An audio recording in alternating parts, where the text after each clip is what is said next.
அண்மைச் செய்தி கேரளாவில் கடலில் மூழ்கிய சரக்கு கப்பலிலிருந்து எண்ணெய் கசிவு ஏற்பட்டிருப்பதாக தகவல் வெளியாகியிருக்கிறது.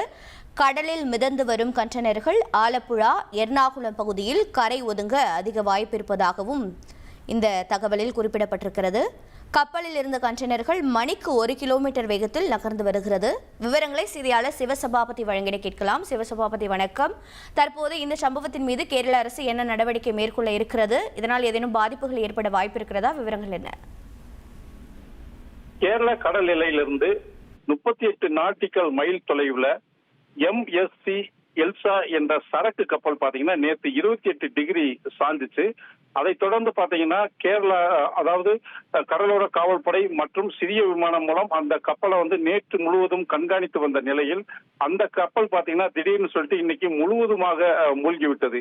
இந்த கப்பல்ல பாத்தீங்கன்னா 640 கண்டெய்னர் இருந்துச்சு. இந்த 640 கண்டெய்னர்ல பாத்தீங்கன்னா 13 கண்டெய்னர்ல மிக ஆபத்தான பொருட்கள் உள்ளது. அதே மாதிரி 12 கண்டெய்னர்ல கால்சியம் கார்பேட் இருக்கு. இது மட்டும் இல்லாம மிச்சம் இருக்கிற கண்டெய்னர் எல்லாமே ஆபத்தான பொருட்கள் இருக்கக்கூடும் அப்படின்னு சொல்லிட்டு ஒரு அச்சம் இருக்கு. இந்த மூலிகை கண்டெய்னர்கள் எல்லாமே மிதந்துகிட்டு கிட்டத்தட்ட மணிக்கு 1 கிலோமீட்டர் வேகத்துல நகர்ந்துட்டு வருது. இது பெரும்பாலும் பாத்தீங்கன்னா எர்ணாகுளம் மற்றும் ஆலப்புழா பகுதியில கரையொதுங்கக்கூடும். ஒரு சில கண்டெய்னர் பாத்தீங்கன்னா கொல்லம் மற்றும் திருவனந்தபுரம் பகுதியில கரையொதுங்கக்கூடும் அப்படின்னு சொல்லிட்டு கவனிச்சிருக்காங்க.